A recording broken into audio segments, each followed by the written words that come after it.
Sal-21 ta' Novembru li ġej, il-pubbliku huwa mistieden biex jgħid tiegħu dwar il-politika nazzjonali bl-isem Open Access.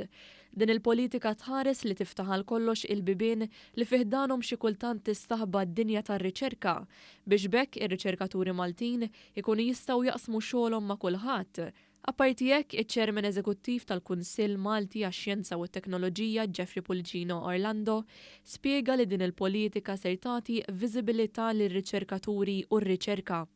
Permezz tal-Open Access, ir-riċerkaturi lokali jistgħu jxerdu l-xogħol tagħhom, ir-riċerka tagħhom fuq livell internazzjonali.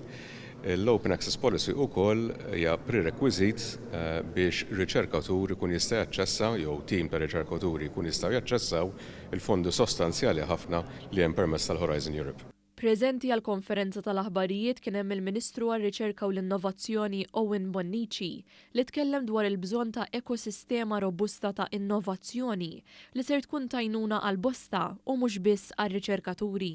L-Open Science għandha ħafna benefiċċji fosthom għar-riċerkaturi infushom biex ikunu jistgħu jibnu fuq is-suċċessi u anke l-iżbalji tar-riċerkaturi li ġew qabilhom u anke għan-negozji iż-żgħar biex bekk ikollhom iktar aċċess għall-riċerka biex ikabbru u jtejbu l-prodotti u servizzi li huma joffru.